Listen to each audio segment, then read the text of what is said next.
Doctor ortho Ayurvedic oil and capsule. अब दर्द भी घुटने टेकेगा। अमेरिका के राष्ट्रपति डोनाल्ड ट्रंप ने गाजा के लिए बोर्ड ऑफ पीस में शामिल होने के लिए भारत को आमंत्रित किया। यह board Israel Hamas cease fire समझौते के दूसरे चरण का हिस्सा है, जिसका उद्देश्य गाजा में पुनर्निर्माण, शासन और निवेश की देखरेख करना है। यूएई के राष्ट्रपति मोहम्मद बिन जायद अल नहयान का भारत दौरा। प्रधानमंत्री मोदी के निमंत्रण पर भारत की आधिकारिक यात्रा पर बिन जायद अल नहयान दौरे में भारत यूएई रणनीतिक साझेदारी को नई दिशा देने और क्षेत्रीय वैश्विक मुद्दों पर साझा दृष्टिकोण को आगे बढ़ाने पर होगी चर्चा।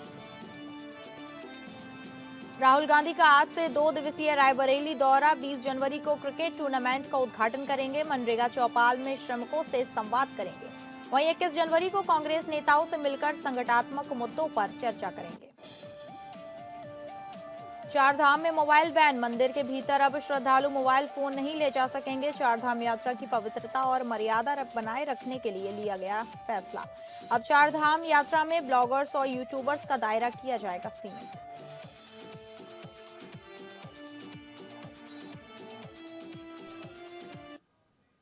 नमस्कार, आप सभी का स्वागत है टॉप अपडेट में। मैं हूं आपके साथ शालिनी राणा। शुरुआत करेंगे टॉप अपडेट की। अमेरिका के राष्ट्रपति डोनाल्ड ट्रंप ने भारत को गाजा के लिए गठित किए जा रहे बोर्ड ऑफ पीस का हिस्सा बनाने का न्योता दिया है। बोर्ड ऑफ पीस अमेरिका की मध्यस्थता में इजरायल और हमास के बीच हुए सीज फायर समझौते के दूसरे चरण का अहम हिस्सा है। इस बोर्ड की जिम्मेदारी गाजा में पुनर्निर्माण, शासन व्यवस्था, निवेश और पूंजी जुटाने की निगरानी करना होगा। बोर्ड की अध्यक्षता खुद अमेरिकी राष्ट्रपति डोनाल्ड ट्रंप करेंगे। शुरुआत में ये संस्था गाजा संघर्ष पर केंद्रित रहेगी, लेकिन बाद में इसे अन्य वैश्विक संघर्षों से निपटने के लिए भी विस्तारित किया जाएगा। ये जानकारी अमेरिकी पत्र और ड्राफ्ट चार्टर के हवाले से दी गई है। यदि भारत इस निमंत्रण को स्वीकार करता है तो वो अन्य सदस्य देशों की तरह 3 वर्षों के कार्यकाल के लिए बोर्ड का हिस्सा बनेगा। रिपोर्ट्स के मुताबिक यदि कोई देश 3 साल के बाद भी बोर्ड की सदस्यता जारी रखना चाहता है तो उसे $1 अरब यानी लगभग 8,300 करोड़ का योगदान देना होगा। इसके बदले उस देश को बोर्ड की स्थायी सदस्यता मिलेगी। ये राशि बोर्ड की गतिविधियों और संचालन के लिए इस्तेमाल की जाएगी।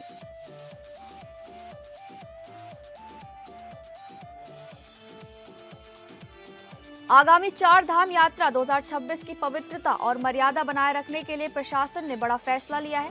बद्रीनाथ केदारनाथ धाम के भीतर अब श्रद्धालु मोबाइल फोन नहीं ले जा सकेंगे। श्री बद्रीनाथ केदारनाथ मंदिर समिति और जिला प्रशासन की ओर से श्रद्धालुओं के फोन सुरक्षित रखने के लिए व्यवस्था बनाई जाएंगी। बीकेटीसी के अध्यक्ष हेमंत द्विवेदी ने कहा कि इस बार चार धाम यात्रा में व्लॉगर्स और यूट्यूबर्स का दायरा सीमित किया जाएगा, जिसके लिए गढ़वाल कमिश्नर की तैयारी बैठक में भी अधिकारियों को दिशा निर्देश दिए जा चुके हैं। बीकेटीसी के अध्यक्ष ने कहा कि मंदिर परिसर में प्रवेश से पहले मोबाइल को जमा करना अब व्यवस्था की जा रही है।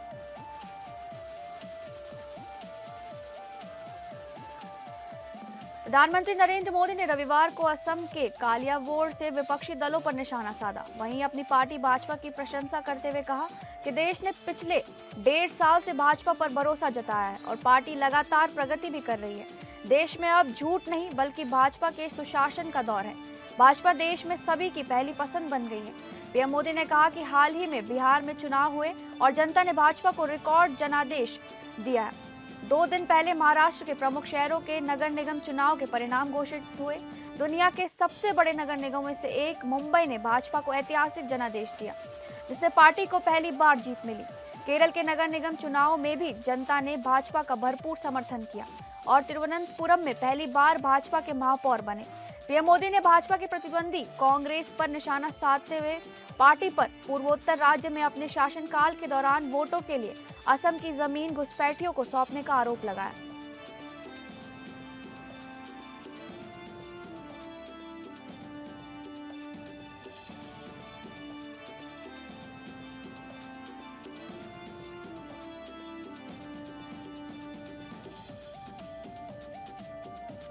असम के बाद पीएम मोदी रविवार को पश्चिम बंगाल में उन्होंने जनसभा की। यहाँ मोदी ने कहा कि यहाँ की जनता अब असली परिवर्तन चाहती है। हर कोई 15 साल के महाजंगल राज को बदलना चाहता है। अभी तो बीजेपी एनडीए ने बिहार में जंगल राज को रोका है, अब टीएमसी के महाजंगल राज को विदा करने के लिए तैयार है।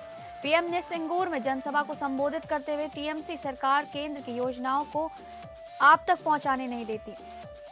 मोदी से दिक्कत है, ये मुझे समझ आता है। बीजेपी से दुश्मनी समझ आती है, लेकिन टीएमसी बंगाल के लोगों से अपनी दुश्मनी निकाल रही है।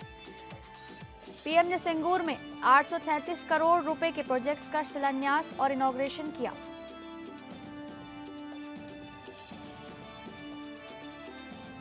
खबर यूपी के कुशीनगर से है, जहां संदिग्ध परिस्थितियों में पति पत्नी की मौत से इलाके में सनसनी फैल गई। मामला तराया सुजान थाना क्षेत्र के बड़ई टोला का है, जहां एक घर के अंदर पति पत्नी के शव मिलने से हड़कंप मच गया। जानकारी के मुताबिक मृतक युवक की पहचान अरुण शर्मा के रूप में हुई है, जबकि मृतका उसकी पत्नी नेहा भारती बताई जा रही है। प्रारंभिक जांच में सामने आया है कि पति अरुण शर्मा ने सब्जी काटने वाले धारदार हथियार से पत्नी नेहा भारती का गला काटकर उसकी हत्या कर दी। इसके बाद अरुण शर्मा ने खुद भी फंदे से झूलकर आत्महत्या कर ली। मौके पर युवती का शव फर्श पर खून से लथपथ हालत में पड़ा मिला, जबकि युवक का शव पास ही चारपाई पर पाया गया। घटना की सूचना मिलते ही तरिया सुजान थाना पुलिस मौके पर पहुंची और दोनों शवों को कब्जे में लेकर पोस्टमार्टम के लिए भेज दिया गया। बताया जा रहा है कि दोनों ने नवंबर महीने में प्रेम विवाह किया था। शुरुआती तौर पर पारिवारिक विवाद को ही इस दर्दनाक घटना की वजह माना जा रहा है। हालांकि पुलिस हर पहलू से मामले की जांच कर रही है।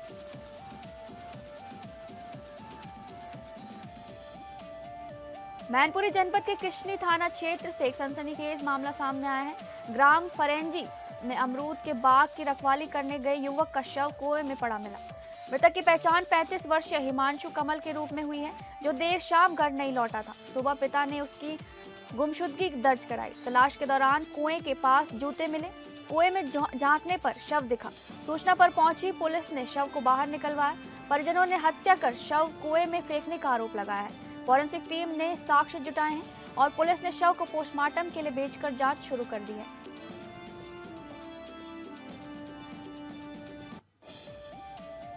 बदायूं के थाना बिनावर क्षेत्र से एक मामला सोशल मीडिया पर तेजी से वायरल हो रहा है। गांव पुटीसराय की एक मुस्लिम युवती ने गांव के ही हिंदू युवक राजकुमार से मंदिर में हिंदू रीति रिवाज से विवाह किया। वायरल वीडियो में युवती का कहना है कि उसने अपनी मर्जी से सनातन धर्म अपनाकर शादी की।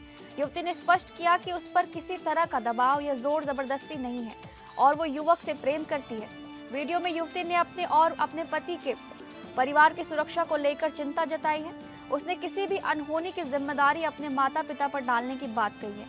वीडियो सामने आने के बाद पूरे गांव में ये मामला चर्चा का विषय बना हुआ है और लोग तरह तरह की प्रतिक्रियाएं भी दे रहे हैं।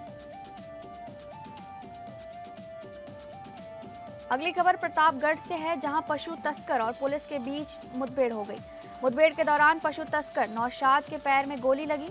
तस्कर को उसके बाद इलाज के लिए भेज दिया गया।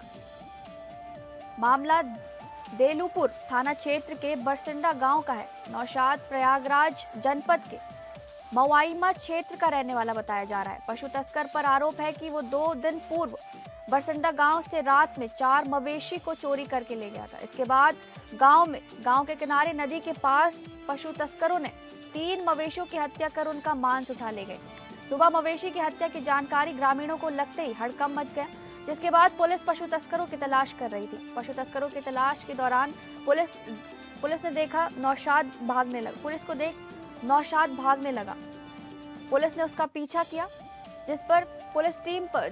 उस दौरान पुलिस टीम पर नौशाद ने फायरिंग कर दी, जिसके बाद पुलिस ने जवाबी फायरिंग करते हुए उसे गिरफ्तार कर लिया।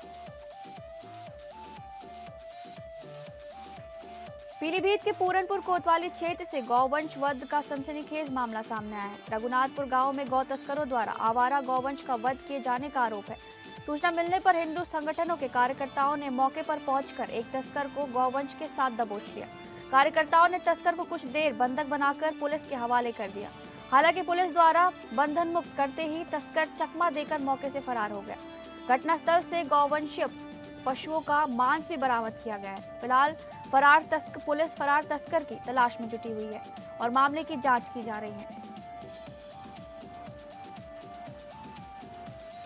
थाना बिछवा क्षेत्र से बिजली विभाग की बड़ी लापरवाही उजागर हुई है। सैदपुर भगोली फीडर स्थित पावर हाउस में चोरों ने ट्रांसफार्मर पर हाथ साफ कर दिया। ट्रांसफार्मर से करीब 1000 लीटर तेल चोरी होने की बात सामने आई है। चोरी हुए तेल की कीमत लाखों रुपए बताई जा रही है। घटना के बाद इलाके में हड़कंप मच गया है। आरोप है कि बिजली विभाग के अधिकारी पूरे मामले को दबाने में जुटे हैं। फिलहाल मामले को लेकर जांच और कार्रवाई पर सवाल खड़े हो रहे हैं।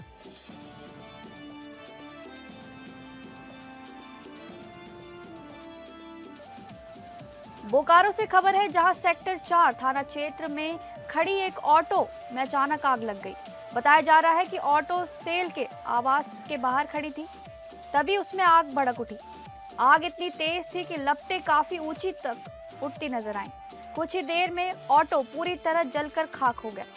घटना से इलाके में अफरा तफरी का माहौल बन गया। आग लगने के कारणों का फिलहाल पता नहीं चल सका है।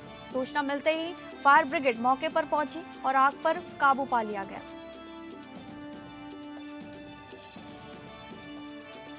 ग्रेटर नोएडा में मृतक युवराज मेहता के न्याय के लिए कैंडल मार्च निकाला गया। परिवार और सोसाइटी के लोग जिसमें शामिल हुए।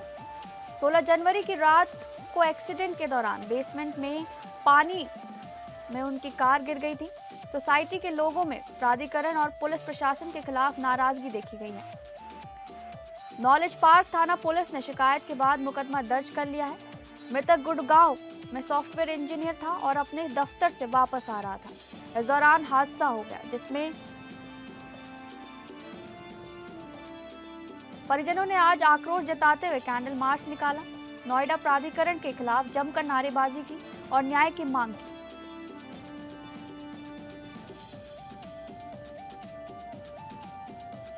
उत्तर प्रदेश के देवरिया जिले के विकासखंड भटनी क्षेत्र अंतर्गत बनकटा शिव सलहपुर में नवनिर्मित भव्य श्री लक्ष्मी नारायण मंदिर श्रद्धालुओं के लिए आकर्षण का केंद्र बन गया है। मंदिर निर्माण का कार्य पूर्ण हो चुका है और अब इसकी भव्य प्राण प्रतिष्ठा की तैयारियां जोरों शोरों से की जा रही हैं, जिसकी रूपरेखा आयोजन समिति द्वारा तय की जा रही है। इसी क्रम में आज यज्ञ के पवित्र ध्वज की स्थापना एवं भूमि पूजन का आयोजन वैदिक मंत्रोच्चार के साथ विधि विधान पूर्वक संपन्न हुआ। इस दौरान पूरा वातावरण भक्ति, श्रद्धा और आध्यात्मिक ऊर्जा से ओतप्रोत नजर आया।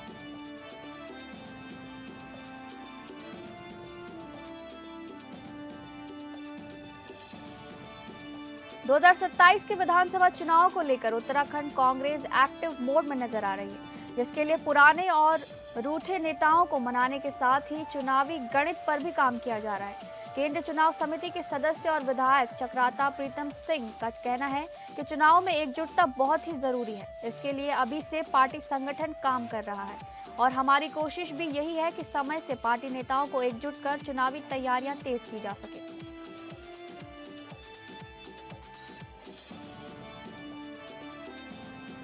पुलिस अधीक्षक औरैया द्वारा अपराध व अपराधियों के विरुद्ध चलाए जा रहे अभियान के तहत बड़ी कार्रवाई हुई है। कोतवाली औरैया पुलिस टीम की जालौन रोड स्थित बीबीएस स्मृति स्कूल के पास बदमाश से मुठभेड़ हो गई। गौवध के मामले में वांछित 25,000 का इनामी अभियुक्त आमिर पुलिस मुठभेड़ में गिरफ्तार हुआ।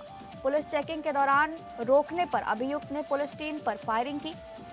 आत्म रक्षार्थ पुलिस की जवाबी कार्रवाई में अभियुक्त के पैर में गोली लग गई। घायल अभियुक्त को प्राथमिक उपचार के बाद जिला अस्पताल औरैया भेजा गया। देवकली चौकी क्षेत्र में मुखबिर खास की सूचना पर ये चेकिंग की जा रही थी। 1 वर्ष से फरार चल रहा था अभियुक्त, जिसके पास से तमंचा, खोखा व जिंदा कारतूस बरामद हुआ है। यूपी के शाहजहांपुर में महिला की मौत के बाद निजी अस्पताल पर इलाज में लापरवाही करने का आरोप लगाते हुए परिजनों ने अस्पताल में तोड़फोड़ की और रोड जाम कर दिया। शव को सड़क पर रखकर कई घंटे तक हंगामा किया गया। फिलहाल पुलिस के कार्रवाई के आश्वासन के बाद ही शव को सड़क से हटाया गया। पूरा मामला निगोही कस्बे के विनायक अस्पताल का बताया जा रहा है। यहाँ सर्वेश कुमार ने अपनी गर्भवती पत्नी को 3 जनवरी को भर्ती कराया था, जहां डॉक्टर ने ऑपरेशन किया था, जिसके बाद बच्चे का जन्म हुआ। परिजनों का आरोप है कि ऑपरेशन के दौरान अस्पताल में महिला की पेशाब की नली भी काट दी गई। हालत बिगड़ने पर महिला को बरेली में भर्ती कराया गया, जहां आज उसने दम तोड़ दिया।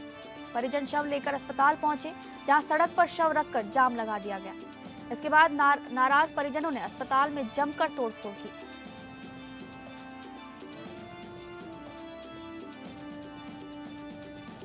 गुमला जिले में अवैध मादक पदार्थ की खरीद बिक्री के खिलाफ एक बड़ा अभियान चलाया जा रहा है, जिसके तहत कल शाम गुमला पुलिस को एक बड़ी सफलता मिली है। इस दौरान टीम ने 1 करोड़ रुपए की कीमत का 132 किलो गांजा बरामद किया है। साथ ही 4 गांजा तस्कर भी मौके पर गिरफ्तार किए गए हैं। इसी क्रम में एसपी हारिश बिन जमा ने अपने कार्यालय में एक प्रेस वार्ता कर पत्रकारों को बताया कि तस्करी के दौरान गांजा को हुंडई कार व स्कॉर्पियो से ओडिशा राज्य से गुमला लाया जा रहा था, जिसकी सूचना मिलते ही पालकोट पुलिस व क्यूआरटी यानी क्विक रिस्पांस टीम ने एकदम सुबह बड़ी कार्रवाई करते हुए गांजा को जब्त किया।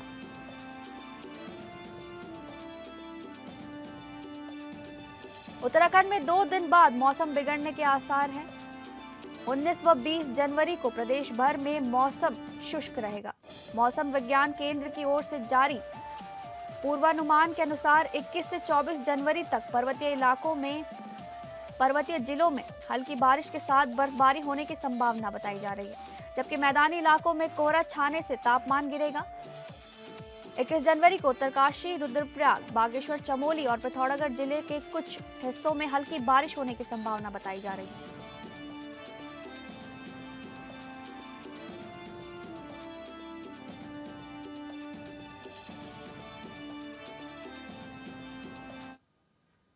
फिलहाल टॉप अपडेट में बस इतना ही। नमस्कार।